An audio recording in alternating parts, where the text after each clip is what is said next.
प्यारे विद्यार्थियों, आज हम आपकी कक्षा 12 की बायोलॉजी के तीसरे अध्याय को प्रारंभ करेंगे। दूसरे अध्याय में हमने पढ़ लिया कि आवृतबीजी पादपों में नर युग्मकोद्भिद का विकास और मादा युग्मकोद्भिद का विकास कैसे होता है। अब इस जनन की जो मूल हमारी जो इकाई है, जनन में और कौन कौन से घटनाक्रम होंगे उसको इस चैप्टर में पूर्ण किया जाएगा इस तीसरे अध्याय में। इसमें मुख्य रूप से 4 चीज़ें हैं। एक परागण, जिसको आज शुरू करेंगे हम लोग, एक निषेचन और विकास है भ्रूणपोष और भ्रूण का। तो परागण, निषेचन, भ्रूणपोष, भ्रूण, 4 टॉपिक के बारे में पढ़ेंगे। तो पहला टॉपिक जो अपना है वो है परागण। ठीक है। अब इस परागण की परिभाषा हम लोग समझें तो बहुत साधारण सा है कि परागकणों का परागकोश से उसी जाति के पुष्प के वर्तिकाग्र तक पहुंचने की क्रिया को परागण कहते हैं। ठीक है। किसी पुष्प के परागकणों का उसी जाति के पुष्प के वर्तिकाग्र तक पहुंचने की क्रिया को परागण कहते हैं।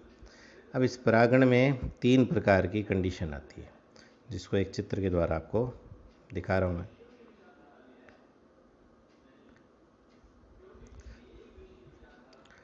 तीन कंडीशन।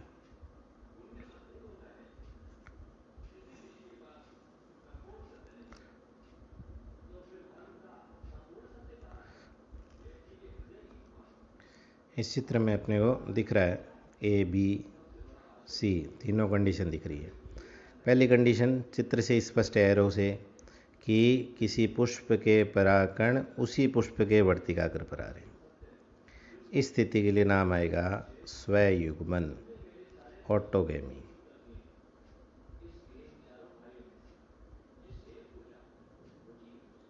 स्वयुग्मन, ऑटोगेमी। स्वक युग्मन भी आ सकता है, लिखा हुआ बात एक ही, अंग्रेजी में ऑटोगेमी। दूसरी कंडीशन में एक पुष्प के वर्तिकाग्र उसी पौधे के किसी दूसरे पुष्प के वर्तिकाग्र तक पहुंच रहे हैं। एक पुष्प के परागकण एक पुष्प के परागकण उसी पादप के किसी अन्य पुष्प के, यानी पादप चेंज नहीं हो रहा है, फूल चेंज हो रहा है। पहले कंडीशन में फूल चेंज भी नहीं हो रहा था, एक ही फूल के अंदर क्रिया हो रही थी, स्वयुग्मन। बी कंडीशन क्या है कि एक पुष्प के परागकण उसी पौधे के दूसरे पुष्प के वर्तिकाग्र तक पहुंचेंगे। इसको बोलेंगे जीटोनोगेमी, अंग्रेजी में जीटोनोगेमी, हिंदी में नाम है सजात पुष्पी परागण। सजात पुष्पी परागण। ठीक है। और तीसरी कंडीशन दिख रहा है कि एक पुष्प के परागकण उसी जाति के दूसरे पौधे, पादप चेंज हो रहा है, उसी जाति के दूसरे पादप के वर्तिकाग्र तक पहुंच रहे हैं, वो सी कंडीशन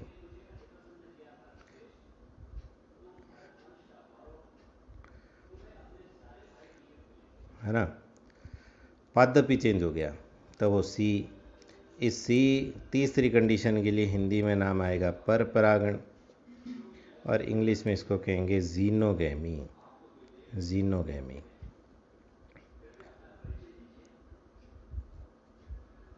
ठीक है। पहले दोनों कंडीशन के लिए हम कहेंगे स्वपरागण, स्वपरागण या सेल्फ पॉलिनेशन। तीसरी कंडीशन के लिए पर परागण या क्रॉस पॉलिनेशन। स्वपरागण की 2 स्थितियां हुई। यदि एक ही पुष्प के अंदर ये क्रिया हो रही है तो स्वयुग्मन। यदि पुष्प चेंज हो रहा है लेकिन पादप चेंज नहीं हो रहा तो उसको कहेंगे सजात पुष्पी परागण, जीटोनोगेमी। इन तीनों ही शब्दों में गेमी शब्द आ रहा है। गेमी मतलब, गेमी शब्द की उत्पत्ति हुई है गेमोस से। गेमोस का अर्थ है विवाह। पहले कंडीशन के लिए नाम था ऑटोगेमी।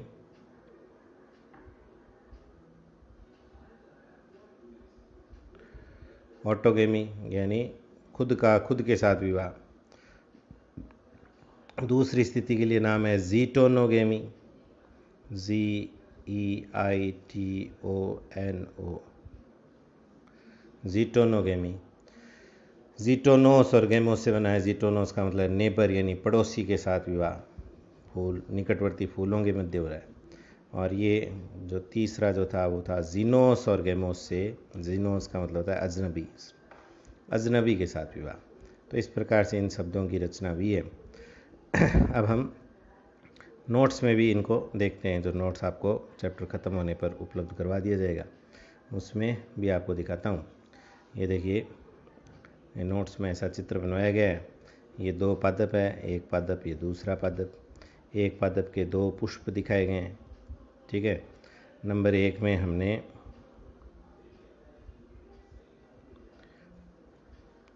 देखा है कि ये नंबर 1 और इसके लिखा है स्वयुग्मन। किसी पुष्प के परागकण उसी पुष्प के वर्तिकाग्र तक पहुंच रहे हैं। दूसरी स्थिति ये रही, एक पुष्प के परागकण उसी पुष्प के दूसरे उसी पादप के दूसरे पुष्प के वर्तिकाग्र तक पहुंच रहे हैं। इसके लिए नाम दिया है सजात पुष्पी परागण, ज़ीटोनोगेमी। और तीसरी कंडीशन में एक पुष्प के परागकण दूसरे पौधे के पुष्प के वर्तिकाग्र तक पहुंच रहे हैं। पादप चेंज। अब तीसरी कंडीशन में पादप चेंज हुआ है, ठीक है।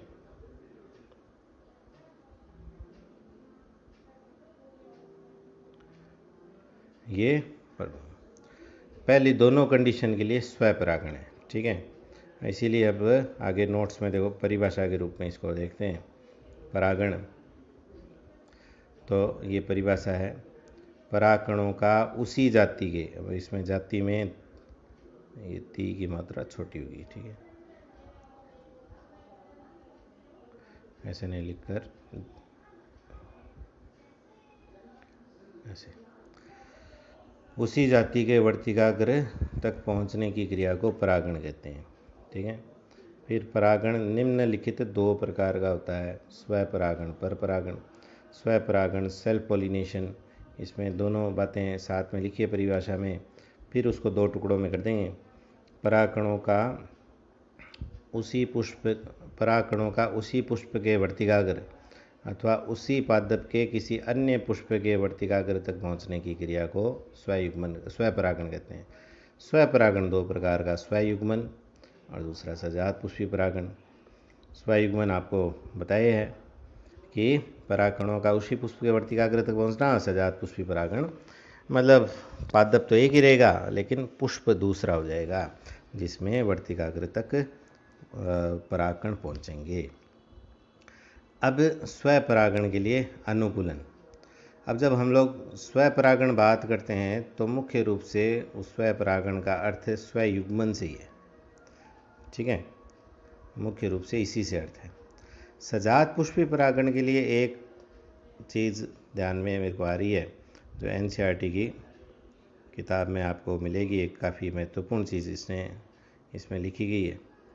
ये देखो, ये एनसीईआरटी पुस्तक है, इसमें ज़ीटोनोगेमी के अंतर्गत ये देखो लिखा है, यहाँ से बात करते हैं। Although geitonogamy is functionally cross pollination, कि यद्यपि सजात पुष्पी परागण कार्यात्मक रूप से परपरागण है, क्रॉस पॉलिनेशन क्यों है? क्योंकि इसमें किसी एजेंट की ज़रूरत पड़ती है, कोई साधन चाहिए एक पुष्प से दूसरे पुष्प वर्तिकाग्र तक परागकणों को पहुंचाने के लिए। लेकिन आनुवंशिक रूप से genetically it is similar to autogamy, आनुवंशिक रूप से यह है किसके समान है? ऑटोगेमी यानी स्वयुग्मन के। क्यों? क्योंकि परागकण एक ही पादप से आ रहे हैं, इसका मतलब जो भावी संतति होगी परागण के कारण से, भविष्य में जो निषेचन होगा उसके कारण से दो भिन्न भिन्न पादप के गुण नहीं मिलेंगे, एक ही पादप के गुण आपस में मिलेंगे। इसलिए आनुवंशिक रूप से ये स्वपरागण है और कार्यात्मक रूप से परपरागण की भांति है। तो फिर से हम लोग स्वपरागण के अनुकूलन में चलते हैं। आपकी किताब में 3 प्रकार के अनुकूलन बताए गए हैं, नोट्स से मैं आपको दिखा रहा हूँ। उभयलिंगिता, जिनमें स्वपरागण होगा, जिन पादपों में, बार बार कह रहा हूँ, स्वपरागण जब हम लोग बोलते हैं तो मुख्य रूप से स्वयुग्मन से, वो पद उनके पुष्प अनिवार्य रूप से क्या होंगे? उभयलिंगी होंगे, यानी एक ही पुष्प में पुंकेसर और स्त्री केसर दोनों होंगे, दोनों पाए जाएंगे। तभी एक उसी पुष्प के वर्तिकाग्र, उसी पुष्प के स्त्री के उसी पुष्प के परागकण उसी पुष्प के वर्तिकाग्र तक पहुंच सकेंगे। ठीक है। तो ऐसे बहुत सारे पौधों में ऐसे उदाहरण हैं। मुख्य उदाहरण इसका मटर है। ठीक है। यहाँ पे मक्का, ककड़ी, ये गलत लिखा हुआ है।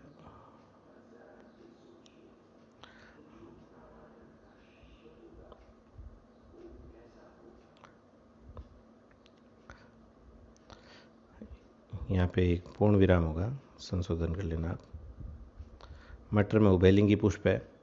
मक्का और ककड़ी कुल की जो बात आ रही है, उसमें क्या होता है कि पुष्प तो एक लिंगी है, परंतु उनमें पादप स्वयं उभयलिंगी है। यानी एक दिन पहले मैंने कहा था आपको कि एक ही पौधे पर दो प्रकार के फूल लगते हैं। नर फूल अलग लगते हैं, मादा फूल अलग लगते हैं। तो उनमें स्वयुग्मन तो नहीं हुआ, परंतु सजात पुष्पी परागण हो सकता है। फिर दूसरा महत्वपूर्ण जो इसमें अनुकूलन है इन पादपों में जिनमें स्वय परागण होता है, वो है समकालपक्वता। समकालपक्वता शाब्दिक अर्थ से पता चल रहा है। सम मतलब समान, काल मतलब समय, पक्वता मतलब परिपक्व होना। यानी नर जन्नांग जो पुमंग है, जिसकी इकाई पुंकेसर है, और मादा जन्नांग जो कि स्त्री केसर जायांग है, जिसकी इकाई स्त्री केसर है, ये दोनों एक ही समय पर परिपक्व होते हैं। एक ही समय पर परिपक्व होना, ये कहलाता है समकालपक्वता। ठीक है। ये लिखा भाई, ध्यान से देखेंगे आप। नर व मादा जन्नांगों का एक साथ परिपक्व होना समकालपक्वता कहलाता है। स्वपरागित पुष्पों के पादपों के पुष्प के पुमंग व जायांग समकालपक्वी होते हैं। उदाहरण मिराबिलिस। ठीक है। इसका नाम आगे भी आपके आएगा, मिराबिलिस जलापागा। और कैथेरेंथस, जिसको सदाबहार भी हम लोग जानते हैं। अब तीसरा, ये अति महत्वपूर्ण है, जिसका नाम है अनुन्मिल्यता, क्लिस्टोगेमी। अनुन्मिल्यता या क्लिस्टोगेमी। कुछ पुष्प वैसे दो प्रकार के होते हैं। एक नाम आता है उन्मिल परागणी पुष्प। इसमें जैसे ए पॉइंट में लिखा है उन्मिल परागणी पुष्प, और एक लिखा है अनुन्मिल्य परागणी पुष्प। उन्मिल परागणी पुष्प को अंग्रेजी में बोलते हैं चेस्मोगेमस फ्लावर या कैस्मोगेमस बोल सकते हैं। चेस्मोगेमस फ्लावर ऐसे पुष्प है जो सामान्य पुष्पों की भांति खिले हुए रहते हैं। केवल कली का अवस्था में बंद रहते हैं, लेकिन बाद में खुल जाते हैं। उनके पुमंग और जायांग जो है वो अनावृत रहते हैं, बंद नहीं रहते हैं, ढके हुए नहीं रहते हैं। ठीक है। वो हो गए उन्मिल परागणी पुष्प। यानी जो नॉर्मल हम लोग पुष्प देखते हैं वो चेस्मोगेमस या उन्मिल परागणी होते हैं। कुछ पादपों में ऐसे पुष्प होते हैं जो हमेशा बंद रहते हैं, कभी नहीं खिलते हैं। यानी उनके पुमंग और जो जायांग है वो हमेशा आवृत रहते हैं, हमेशा बंद रहते हैं, कभी नहीं खिलते। कभी नहीं खिलते तो उनमें अनिवार्य रूप से स्वयुग्मन ही होता है। सजात पुष्पी परागण भी नहीं हो सकता, स्वयुग्मन होता है। ठीक है। एक दो उदाहरण इसमें लिखा है हमने वायोला कनकौआ, जिसको अंग्रेजी में कोमेलिना कहते हैं, ऑक्जेलिस जनकस। इनमें एक ही पौधे में दो प्रकार के पुष्प लगते हैं, दोनों प्रकार के। कुछ फूल ऐसे हैं जो हमेशा खिले हुए रहते हैं, चेस्मोगेमस, और कुछ जो हमेशा बंद रहते हैं। बंद फूलों में निश्चित रूप से स्वयुग्मन ही होगा। इसका मैं आपको चित्र दिखाता हूँ, इस कोमेलिना का। तो कोमेलिना का दिखाता हूँ मैं।